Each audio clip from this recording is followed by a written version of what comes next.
1 week ఎగో నాకు తను ఏదో వాళ్ళు మూవీ ప్రొడ్యూస్ చేస్తున్నారు, I you interested in acting అని టెక్స్ట్ చేయడం జరిగిందండి. అతనే టెక్స్ట్ చేశారు, ఫస్ట్ అతనే అప్రోచ్ అయ్యారు. అతను ఎవరమ్మా? పేరు చెప్పు. రాజేష్, లాయర్ రాజేష్ అని ఉంది, అడ్వకేట్ రాజేష్ అని ఉంది దానిపైన. సో నేను అడ్వకేట్ని, ఏమైనా ప్రాబ్లమ్స్ ఉన్నా చెప్పండి అని అన్నారు. అప్పటికి కూడా ఇంకా నేను కళ్యాణ్ సార్తో మాట్లాడలేదు. అయినా నేను ఆ కేసు గురించి చెప్పి, లేదా నా కేసు గురించి మాట్లాడాలని అయితే జరగలేదు. తర్వాత కళ్యాణ్ సార్ వచ్చారు, మేము కళ్యాణ్ సార్ త్రూనే వెళ్తున్నాము. అండ్ నా కేసు గురించి నేను మాట్లాడడమో, కేసు టేకప్ చేయాలనో, నా కేసు గురించి మాట్లాడాలి అని అయితే నేను అతనితో మాట్లాడలేదండి. మరి నేను ఫార్వర్డ్ చేసిన మెసేజ్ అందరికీ వచ్చినట్టే తనకే వెళ్ళింది. ఆ మెసేజ్ పంపించిన తర్వాత కూడా నేను అతనితో కాల్ కూడా ఏం మాట్లాడలేదు. పొద్దున లేచేసరికి నాకే షాకింగ్గా ఉంది. ఈ కాల్స్ చూడడం కానీ, అతని లెటర్ చూడడం కానీ, మరి అతను ఎందుకు వెళ్ళారో, దేని గురించి వెళ్ళారో నాకు తెలియదు. ఆయన నాతో మాట్లాడినప్పుడైతే నాకు చెప్పారు, అండ్ గ్రౌండ్స్లో నీ కేసు నిలవదు, నీకు అన్ని తప్పుడు సెక్షన్స్ పెట్టారు అనుకుంటూ అయితే నాకు చెప్పారు. అది మరి నేను బ్లాక్మెయిల్గా తీసుకోవాలో, లేకపోతే నా మంచి కోరి చెప్పారో నాకు తెలియదు. నేను మంచి కోరుతున్నానని చెప్పుకుంటూనే నాకు ఆల్రెడీ డిప్రెస్డ్గా ఉన్న నేను ఇంకా మా మాటలకి ఇంకొంచెం నేను డిప్రెస్ అయ్యాను. ఎందుకు ఆత్మహత్య చేసుకోవాలని అనుకున్నారు? ఏం జరిగింది? ఆల్రెడీ మీరు ఫైట్ చేస్తున్నారు, పోలీస్ స్టేషన్లో కంప్లైంట్ ఇచ్చారు, కేసు కూడా నమోదైంది. అయినప్పుడు కూడా మీరు సూసైడ్ ఎందుకు చేసుకోబోయారు? నాకు ఈ ప్రపంచంలో అన్నిటికంటే ఎక్కువ రాజేనండి. ఆ రాజు కోసమే నేను ఫైట్ చేస్తున్నాను. వస్తాడో రాడో తెలీదు, వస్తాడని నమ్మకంతో ఫైట్ చేస్తున్నాను. నా ప్రేమ నిజమైతే వస్తాడు అన్న ఒక హోప్తోనే ఉన్నాను. అలాంటి ఒక టైంలో నేను వచ్చి ఫైట్ చేస్తుంటే రాజని నేను చూడాలో, లేకపోతే ఇటు సొసైటీ వేసే మాటలకి చూడాలో, థంబ్నెయిల్స్ చూడాలో, కమెంట్స్ చూడాలో, ఇవన్నీ నేను తట్టుకోలేకపోతున్నాను. దీనికి తోడు ఈ లాయర్ నిన్న మాట్లాడిన మాటలకి వాళ్ళ పేరెంట్స్ అప్రోచ్ అయ్యారంట. మరి వాళ్ళ పేరెంట్స్ త్రూ చూస్తున్న లాయర్ మరి నాకు ఎందుకు నిన్న మాట్లాడారు, ఇవాళ పొద్దున సపోర్ట్ ఎందుకు లెటర్ నన్ను సేవ్ చేయాలని మాట్లాడారు, ఇప్పుడు ఇందాక వీడియోలో మరి నన్ను తిడుతూ మాట్లాడుతున్నారు. ఒక హాఫ్ అన్ అవర్లో ఒక మనిషి మైండ్ సెట్ అలా మారుతున్నప్పుడు ఇంత బాధపడుతున్న నేను నా మైండ్ సెట్ ఎందుకు డిప్రెషన్లోకి వెళ్ళనండి? 10 సంవత్సరాల నుంచి ఒక మనిషి పొద్దున లెగిస్తే సాయంత్రం నా లాస్ట్ చూపు అతను అవుతాడు. ఇంట్లో ఎంటీ ఇల్లు అయింది నా హౌస్. ఫస్ట్ కంప్లైంట్ లో మీరు రాజ్ తరుణ్ పైన చర్యలు తీసుకోకుండా తను నాతో కలిసి ఉంటే చాలు అన్నాను. సెకండ్ కంప్లైంట్ లో తను నన్ను ఇల్లీగల్ గా ఇట్లా వాడుకుని వదిలేస్తాడు అంటున్నారు. ఇప్పుడు కూడా మీరు రాజ్ తరుణ్తో కలిసి ఉండాలని అంటున్నారు, మళ్ళీ పోలీస్ కేసులు పెడతాం. కలిసి ఉండాలని పోలీస్ కేసు పెట్టడం కాదండి. పోలీస్ కేసు ఫస్ట్ నేను మాల్వి మల్హోత్రా వాళ్ళ తమ్ముడి పైన పెట్టాను. నన్ను బెదిరించారు.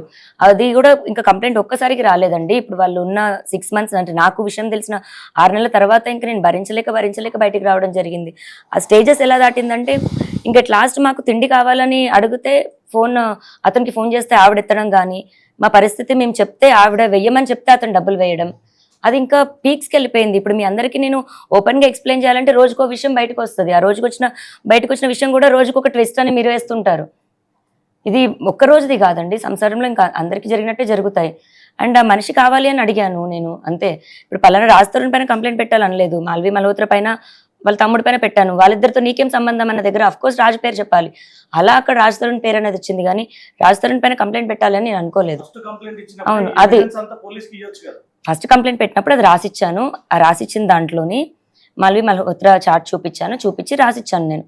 అలాగే నేను ఫస్ట్ కంప్లైంట్ పెట్టినప్పటికీ ఈవినింగ్ 7-8 అయిపోయిందండి. సో నాకు రిసిప్ట్ ఇవ్వడం కానీ అవేమీ జరగలేదు. అఫీషియల్గా నేను రిసిప్ట్ కలెక్ట్ చేసుకున్నాక పోనీ ఎఫ్ఐఆర్ అన్నది దానికో ఎవిడెన్స్లు అన్నది ఇస్తాము. రెండో రోజుకి తెల్లారుజాము నుంచి మీడియాలో ఎలా వచ్చిందో మీ అందరికీ తెలుసు. ఆ డే నాకు బయటికి రావడానికి అంతా కూడా నేను ప్రిపేర్డ్ లేను. ఫస్ట్ నేను మీడియా ముందుకి అంత ప్రెస్ మీట్, ఇప్పుడు ఇంత ప్రెస్ మీట్ వచ్చినప్పుడు కూడా నేను ఎలా వణికాను అన్నది మీ అందరికీ తెలుసు. నేను కెమెరాస్కి అంత అలవాటు లేదు నాకు. అండ్ ఇప్పుడు ఎవిడెన్స్లు 12 ఏళ్ళ ఎవిడెన్స్లు తీయాలంటే ఒక్క రోజులో నేను రెడీగా ప్రిపేర్డ్గా లేను కదండి. నాకు 1-2 డేస్ టైం పడుతుంది. ఆ 1-2 డేస్ టైం తీసుకొని ఎవిడెన్స్లు ఇచ్చాను.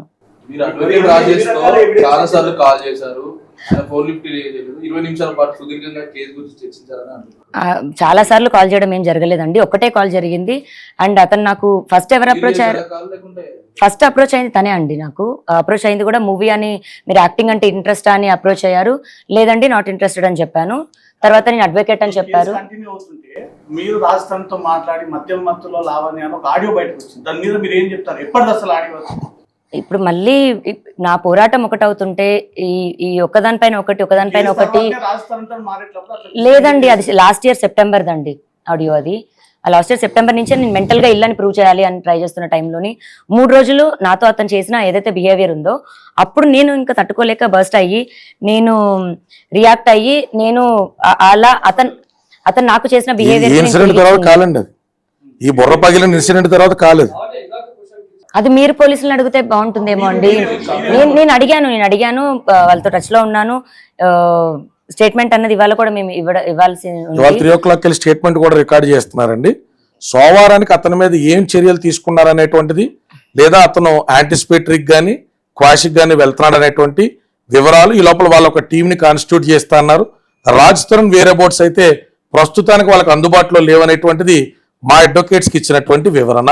ఆ డిఏ గాని 3ంటికి కలుస్తుంది. నిన్న ఏమో వాళ్ళ బోనాలకు సంబంధించిన బందోబస్తు, వాళ్ళకు ఉన్నటువంటి ల్యాక్ ఆఫ్ టీంని చూపించడం జరిగిందండి.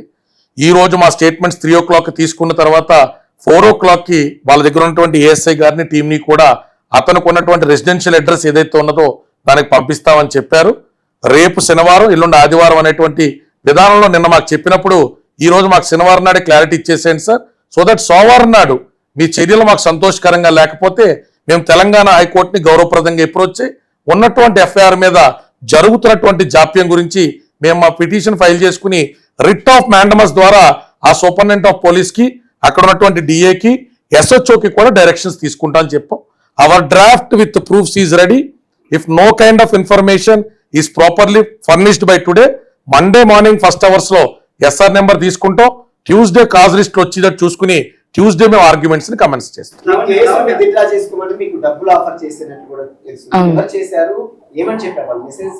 సో వాళ్ళ మేనేజర్ అని ఒక నంబర్ నుంచి అప్రోచ్ అవ్వడం జరిగింది. అండ్ లాయర్ అని ఒకరు 5 crores ఇస్తాము, కేసు వెనక్కి తీసుకోవాలి, సారీ చెప్పాలి అని అడిగారు. అక్కడి నుంచి థ్రెటనింగ్ స్టార్ట్ అయింది. అండ్ వీడియోస్ పంపించి నీ గేమ్ ఎండ్ అయింది, నువ్వు ఎవరితో పెట్టుకుంటున్నావు నీకు అర్థం కావట్లేదు, హై ప్రొఫైల్స్ అంటే ఎలా ఉంటాయో మీకు చూపిస్తాము, తెలుస్తుంది ఇప్పుడు నీకు అని చెప్పారు. పెట్టుకోండి, ఇప్పుడు ఆ డబ్బులు కావాలి అని అంటే నేను సైలెంట్గా హౌసే తీసుకునేదాన్ని. ఇప్పుడు ఈ రోజు కూడా నాకు వచ్చిన థ్రెట్ ఏదైతే ఉందో ఇల్లు ఖాళీ చేపిస్తామని, మరి అదే ఇల్లు నీకు ఇస్తాను, కాకపోతే నేను నీతో ఉండను అని అన్న దగ్గర నేను అది దాటేసి వచ్చినాక మనిషి కోసం నేను ఫైట్ చేస్తున్నాను. మరి ఆ ఇల్లే కావాలి అనుకుంటే నేను ఇల్లు ముందు రాయించుకునేదాన్ని, పోనీ రాయించి ఫైట్ చేసుకునేదాన్ని. నేను రాస్తారని అడుగుతున్నానండి. ఇప్పుడు ఇల్లు వదిలేసిన అంటే ఏంటి నాకు అర్థం కాలేదు. అతను ఖాళీ చేయించి ఇప్పుడు మరి ఫైట్ చేసిన తర్వాత అతను నేను మంచిదాన్ని ఆల్రెడీ ఇక్కడ దాకా వచ్చానని అతనికి నా మీద కోపం, మాల్వి నేను తిట్టానని అతని మీద కోపం నాకు. ఇంతవరకు వచ్చిన తర్వాత అతను మంచి వేళ ఎలా ఉంటాడండి? Of course. హలో బ్రో, తనకి హెల్త్ బాగాలేదు, కొంచెం చిన్నగా అండి. ఇల్లు ఎవరికి కావాలండి? ఇల్లు అవసరం లేదు, అతను మా అల్లుడుగా మాకు రావాలి, అంతేగాని ఆయన పైసా అవసరం లేదండి, ఆయన ఇల్లు అవసరం లేదు. మా ఉండదాగలో గుడి చేసుకొని మేము అల్లుడు కూతుర్ని ఉంచుకుంటామండి. మీ అందరికీ చెప్తున్నాను, ఆయన ఇల్లు అవసరం లేదు, ఆయన ఆస్తి అవసరం లేదండి. మీరు మొదటి నుంచి కూడా ఫస్ట్ ఎవిడెన్స్ ఇచ్చిన తర్వాత మీరు పోలీసులతో టచ్ లోనే ఉన్నారు, ప్రతి ఒక్క ఇన్ఫర్మేషన్ కూడా మీకు పాస్ చేస్తూనే ఉన్నారు, అడ్వకేట్ గారు ముందుకు రావడం జరిగింది, ఇదంతా ప్రొసీజర్ నడుస్తూనే ఉంది. సో దేనికి ఇంకా మీరు ఆత్మహత్య చేసుకోవాల్సి వచ్చింది? అంతా ఒక వైపున మీకు ప్రతిదానికి సంబంధం, ప్రతిదానికి కూడా మీకు ఒక విషయం అనేది మీకు జరుగుతూనే ఉన్నప్పుడు, పోలీసుల ద్వారా కావచ్చు, ఇటువైపు అడ్వకేట్ ద్వారా జరుగుతున్నప్పుడు, అసలు మీరు ఆత్మహత్య మళ్ళీ ఇంకా డిప్రెషన్ లోకి వెళ్ళి నేను ఆత్మహత్య చేసుకోవాల్సి వచ్చింది అనే పరిస్థితి ఎందుకు వచ్చింది మీకు? దాడి నాకు, బెదిరింపులు నాకు ఎక్కడి నుంచి స్టార్ట్ అయ్యాయంటే మాల్వీ నుంచి స్టార్ట్ అయ్యాయండి. గత 8 months నుంచి ఆవిడ ఎలా అయితే ప్రతిదీ నువ్వు ప్రూవ్ చేసి మాట్లాడు అన్న దగ్గరే ఒక ఎవిడెన్స్ ఒకటి క్రియేట్ చేయాలి అన్న ఒక ఆలోచన నా మైండ్లోకి వచ్చింది. అది చూపించి మాట్లాడితే తప్ప ఆవిడ నిజమన్నది ఒప్పుకోదు. అక్కడి నుంచి మొదలైంది. నిన్న ఇప్పటి వరకు మీడియా వరకు కూడా ఏదన్నా చూపించి మాట్లాడితేనే నమ్మే డే అన్నది వచ్చింది. ఇప్పుడు నేను చూపించి మాట్లాడాకైనా ఇప్పుడు కూడా దాడి నా మీదే. కానీ మరి అలానే రాజ్ తరుణ్ తల్లిదండ్రులు ఉన్నారు, మరి మాల్వి మల్హోత్రా తల్లిదండ్రులు ఉన్నారు. ఇటు సైడ్ నుంచి అటు వైపు ఏం వెళ్ళిందండి? ఒక్కటి అంటే తండ్రిగా అతనికి అతని కోళ్ళలో అల్లుడు, కూతురు అల్లుడు అంటే మా డాడీని నా పేరుతో నేను హర్ట్ అవుతున్నాను కదా, అందుకు వద్దంటున్నారు. ఆ పేరు నుంచి నా ప్రాబ్లం స్టార్ట్ అయింది కదా, అందుకు వద్దంటున్నారు. అవునండి, మా ఫాదర్ ఇంటెన్షన్ వేరు. ఇప్పుడు అతను కావాలి, అతని కోసమే అతను నా భర్త అనే నా ఫైటింగ్ అండి. అతను జైలుకి వెళ్ళాలని కాదు, అతని ఉద్దేశం అది. నేను అమ్మాయితో ఉండను, అవసరమైతే జైలుకి వెళ్తాను అన్నది అతని స్టేట్మెంట్, నాది కాదు. అదే అండి, ఇప్పుడు అదే పోలీసులు ప్రూవ్ చేస్తారు. ఇంకా పెళ్లి చేసుకోలేదు కదా, 493 అట్రాక్ట్ అయింది కదా. పోనీ ఆయన పద్ధతిలోనే పెళ్లి చేసుకోలేదు అనుకుందాం, నల్లపూసలు ఎందుకు వేసావు? ఆ అమ్మాయిని ఏ అథారిటీతో, ఏ కేటగిరీలో నీ దగ్గర ఉంచావు? ఏ అథారిటీలో కడుపులకు సంబంధించి బిల్లు కట్టావు? ఏ అథారిటీలో అమ్మాయి ఇప్పటికీ నీ ఇంట్లో ఉంటుంది? ఏ అథారిటీలో 15 కుక్కలు తీసుకొచ్చి అమ్మాయి దగ్గర పెట్టావు? ఇప్పుడు చట్టం గురించి, కేసులు అప్లై చేయడం గురించి చాలా మంది మాట్లాడుతున్నారు. చాలా మంది రిటైర్డ్ జడ్జిలు ఈ ప్రెస్ మీట్ చూస్తారు, జడ్జిలు, సీనియర్ న్యాయవాదులు చూస్తారు. Please kindly educate us where we are going wrong.